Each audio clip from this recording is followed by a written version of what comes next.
नमस्कार विद्यार्थी मित्रांनो, मी ऑफिसर एज्युकेशन चॅनलमध्ये तुम्हा सर्वांचं स्वागत आहे. आजचं आपलं 7वं लेक्चर आहे रिव्हिजनचं.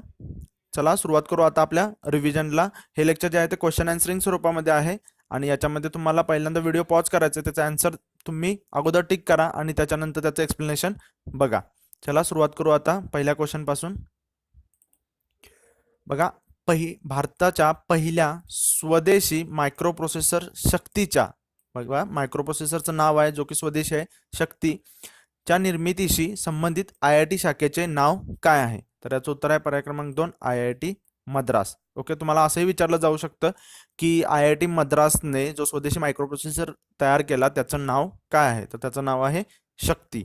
ओके, आणि याच्यासाठी जी मायक्रोप्रोसेसर चिप आहे ती इस्रोच्या प्रयोगशाळेमध्ये तयार केली गेलेली चिप आहे आणि हा जो आहे तो पहिला स्वदेशी मायक्रोप्रोसेसर आहे. याच्यामुळे आपले जे संशोधक होते, आपली जी टेक्नॉलॉजी जी बाहेरच्या टेक्नॉलॉजीवरती डिपेंड राहायची ते कमी होणार आहे याच्यामुळे. ओके, जो प्रोसेसर आपलाच अवेलेबल झाल्यामुळे. आणि मग सायबर क्राईम वगैरे जे असतात, सायबर अटॅक वगैरे होतात, ते सुद्धा मग आपल्याला कंट्रोल करता येऊ शकतील याच्यामुळे. IT बॅकग्राऊंड असेल त्यांना मायक्रोप्रोसेसर काय हे नक्कीच माहीत असणार. बघू पुढे. भारतातील पहिले संगीत संग्रहालय खालीलपैकी कुठे होणार आहे? तर याचं उत्तर आहे पर्याय क्रमांक 1 थिरुवयरू. ओके, इथं थी आहे, तुम्हाला कधी ती पण असू शकतं किंवा थी असं येऊ शकतं, तिकडे प्रोनाऊन्सिएशन थी असतं, त्यामुळे इथे थिरुवयरू. ओके, हे जे आहे ते तामिळनाडूमध्ये आहे. कर्नाटकी संगीताचे एक प्रसिद्ध असे व्यक्तिमत्व संत त्यागराज यांचे हे जे आहे ते थिरुवयरू हे जन्मस्थान आहे. ओके, आणि हे जे संगीत संग्रहालय आहे ते केंद्र सरकारच्या मदतीने उभारण्यात येणार आहे.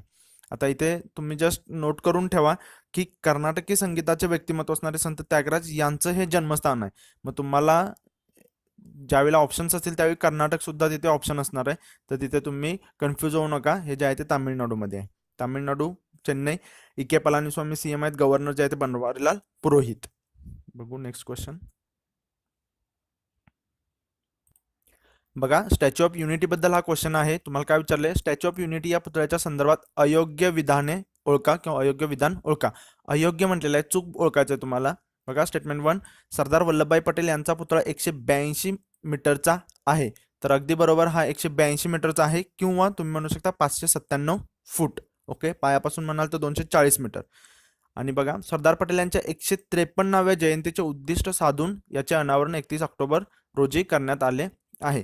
तर 153 नाही आहे हे, तर याचं उत्तर किती आहे? 143वी जयंती. हे जस्ट नोट करा, कारण 53-43 कन्फ्यूज होऊ शकतं. तुम्हाला स्पेसिफिक लक्षात ठेवायचं 143वी जयंती. हा पुतळा लार्सन अँड टुर्बो कंपनीने म्हणजे LNT कडून हा उभारण्यात आलेला आहे. तर अगदी बरोबर, LNT कडेच याचं काम होतं. गुजरातमधील नर्मदा नदीच्या पात्रातील साधू बेट या ठिकाणी याला उभारण्यात आले आहे. बरोबर आहे, नर्मदा नदीच्याच किनारी हा आहे.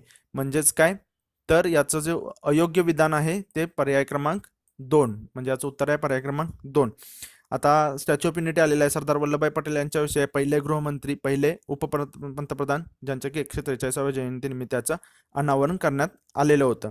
याचं जे शिल्पकार आहेत, याचं डिझाईन कोणी केलं? तर राम सुतार यांनी केलेलं आहे. मूर्तिकार राम सुतार, ज्यांना की 2016 सालचा टागोर सांस्कृतिक सौहार्द पुरस्कार मिळालेला आहे, जो की 2014, 15 आणि 16 साठी डिक्लेअर झालेला होता. 14चा होता तो सिंगजीत सिंग, जे की मणिपूरचे नर्तक. त्यानंतर छायानट, जे बांगलादेशमध्ये सांस्कृतिक केंद्र आहे, त्याला 2015चा. आणि 2016चा जो आहे तो राम सुतार यांना. जे फेमस कशासाठी आहेत? अजिंठा वेरूळ लेण्यांचं जीर्णोद्धाराचं काम आहे. परत संसदेच्या परिसरातले जे स्टॅच्यू आहेत त्याचं सुद्धा त्यांनीच काम केलेलं आहे. त्याचबरोबर चंबळ स्मारक, ओके, जे की मध्य प्रदेशमधील गांधीसागर धरणामध्ये आहे, 45 फुटाचं ते. आता नर्मदा नदीच्या रिलेटेड आहे, तर नर्मदा नदीच्या रिलेटेड सुद्धा तुम्हाला बेसिक क्वेश्चन माहीत असणे गरजेचं आहे. उगम कुठे झाला, ती कोणकोणत्या देशामधून वाहते? ओके, तर नर्मदा नदीचा उगम अमरकंटक येथे झालेला आहे आणि ती जी आहे ती गुजरात, महाराष्ट्र आणि मध्य प्रदेशमधून वाहते. ओके, आणि महाराष्ट्राच्या बाबतीत म्हणाल तर नंदुरबारच्या वायव्य भागामधून ती मग जाते. ओके, एवढं जस्ट तुम्हाला माहीत पाहिजे याच्याविषयी. रिलेटेड जे जे येईल ते तुम्हाला माहीत असणं गरजेचं आहे, कारण जो एक्झाम पेपर सेट करणार आहे त्याला मग कुठे त्याचा पॉईंट ऑफ व्ह्यू जाईल तसा तो क्वेश्चन क्रिएट करू शकतो. Next question. कृषी निर्यात धोरण, तर कृषी निर्यात धोरण 2018 कोणत्या सालापर्यंत शेतकऱ्यांचे उत्पन्न दुप्पट करण्याचा हेतू ठेवते? तर बघा इथं दुप्पट विचारलेलं आहे, तर दुप्पट म्हणजे पहिलं किती आहे हे पण तुम्हाला माहित असावं. ओके, आता जे टार्गेट आहे त्यांचं ते 60 अब्ज डॉलर पर्यंत पोहोचवण्याचं उद्दिष्ट आहे. म्हणजे आता किती आहे तर 30 अब्ज डॉलर पर्यंत. आणि हे इयर कोणतं त्यांनी टार्गेट ठेवलेलं आहे तर 2022.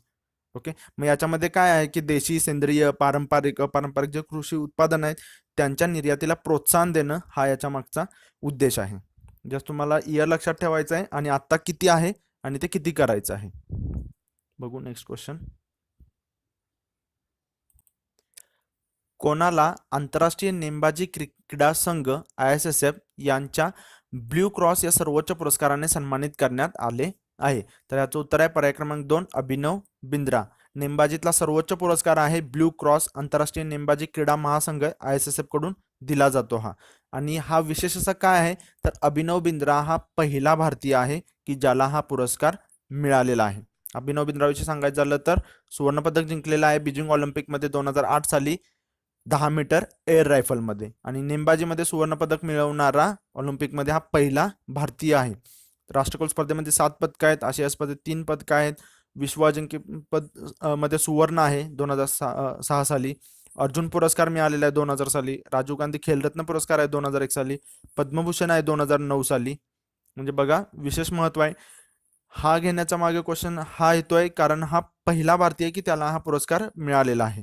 आणि अभिनव बिंद्रांची निवृत्ती आहे ती 2016 नंतर घेतलेली आहे की रिओ ऑलिम्पिकमध्ये जी हुलकावणी मिळाली त्याच्यानंतर.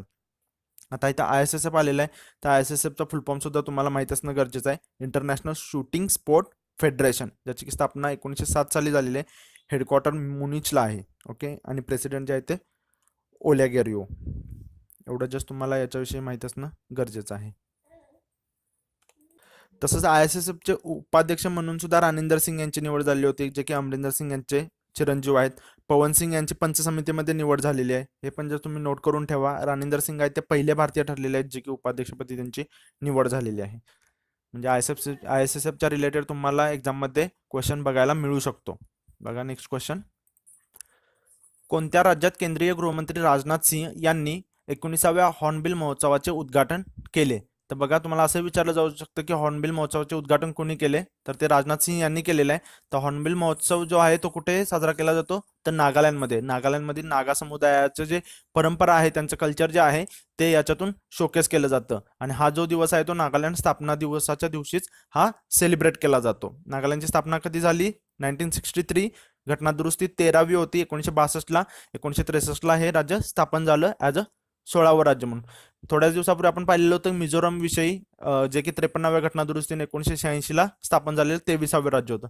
असं तुम्ही ठराविक जे घटना दुरुस्ती आहेत आणि त्यांचे राज्य आणि इयर लक्षात ठेवा, असं विचारलं जातं राज्य स्थापनेचं. ओके, बघू पुढे. खालीलपैकी अचूक पर्याय ओळखा. बघा तुम्हाला इथे 3 स्टेटमेंट दिलेले आहेत. पराग्वेच्या क्लारा सोसाईने मिस ग्रँड इंटरनॅशनल 2018चा किताब जिंकला. अगदी बरोबर आहे, पराग्वेच्या क्लारा सोसाईने जिंकलेला आहे आणि ही पराग्वेची पहिली महिला आहे. म्हणजे सेकंड स्टेटमेंट सुद्धा बरोबर आहे. गत वर्षीचा किताब पेरूच्या मारिया जोसे लॉराईने जिंकलेला आहे, तर हे पण बरोबर आहे.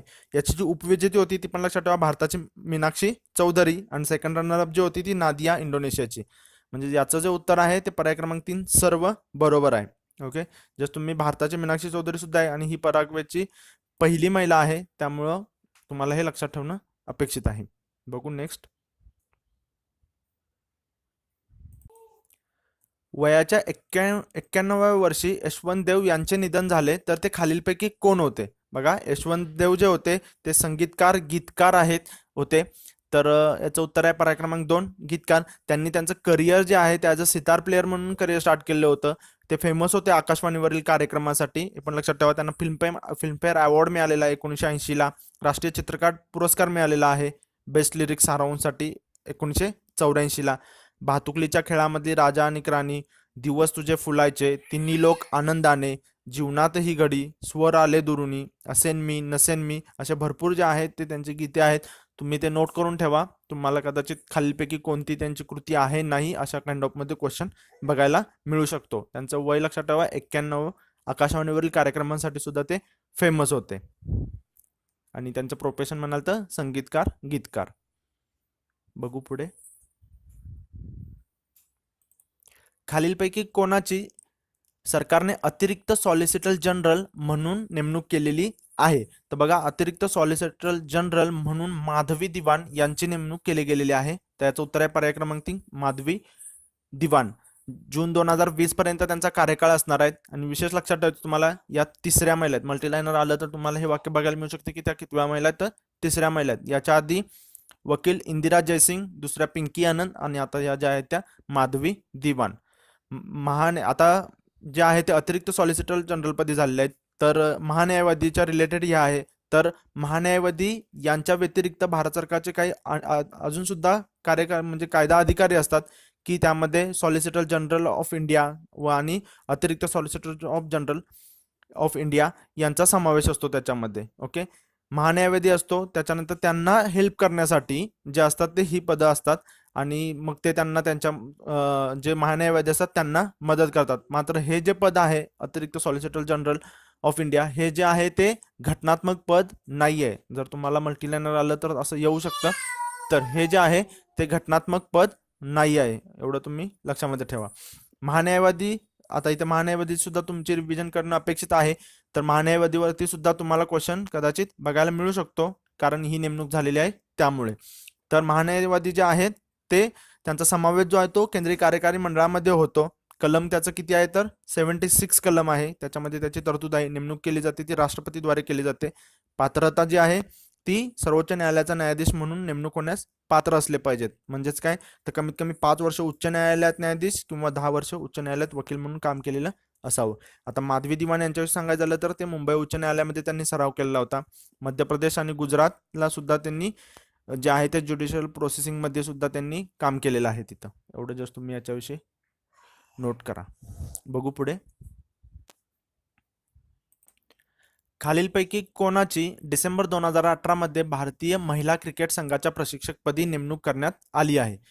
तर बघा, इथे पर्याय दिलेले आहेत तुम्हाला, कपिल देव, व्यंकटेश प्रसाद, रमेश पवार आणि यापैकी नाही. तर व्यंकटेश प्रसाद होते ते रेसमध्ये होते. रमेश पवार जे आहे ते याच्या आधी होते. तुम्हाला नेमणूक कोणाची करण्यात आलेली आहे विचारलेले. तर WV रमण, उरकरी व्यंकटरमण यांची जी आहे ती नेमणूक केलेली आहे BCCIने. तर त्याच्यासाठी व्यंकटेश प्रसाद जे आहे ते सुद्धा त्या लिस्टमध्ये होते. गॅरी कृष्णन होते आणि WV रमण, उरकरी व्यंकटरमण होते. मग जी आणि कपिल देव जे होते ते निवड समितीमध्ये होते. कपिल देव, अंशुमन गायकवाड आणि शांता रंगस्वामी. तर या समितीने जे आहे ते WV रमण यांची नेमणूक केलेली आहे. याचं उत्तर जे असणार आहे ते पर्याय क्रमांक 4. तुम्हाला असंही लक्षात ठेवायचं की निवड समिती कोण होती. तुम्हाला असं विचारलं जाऊ शकते की खालीलपैकी निवड समितीमध्ये कोण नव्हते किंवा कोण होते, कोण नव्हते असं विचारलं जाऊ शकतं. तर लक्षात ठेवायची नावं कपिल देव, अंशुमन गायकवाड आणि शांता रंगस्वामी. WV रमण यांच्याविषयी सांगायचं झालं तर त्यांनी 11 कसोटी आणि 27 एकदिवसीय सामने खेळलेले आहेत देशाकडून. त्याच्यामध्ये 1 सेंचुरी आहे. दक्षिण आफ्रिकेमध्ये शतक झळकवणारे ते पहिले भारतीय खेळाडू झाले होते 1992-93च्या दौऱ्यामध्ये. आणि ते जे आहेत त्यांनी अंडर-19 क्रिकेट संघाचे प्रशिक्षकपद सुद्धा भूषवलेले आहे. तामिळनाडू आणि बंगालच्या रणजी ट्रॉफी संघाचे सुद्धा प्रशिक्षकपद त्यांनी भूषवलेले आहे. एवढं जस्ट तुम्हाला उरकरी व्यंकटरमण यांच्याविषयी माहिती असणं गरजेचं आहे. आशा करतो मित्रांनो तुम्हाला हे लेक्चर युजफुल वाटते, इम्पॉर्टंट वाटते आणि तुमची रिव्हिजन आहे ती चांगल्या पद्धतीने चालू आहे. भेटू पुढच्या लेक्चरमध्ये. तोपर्यंत धन्यवाद.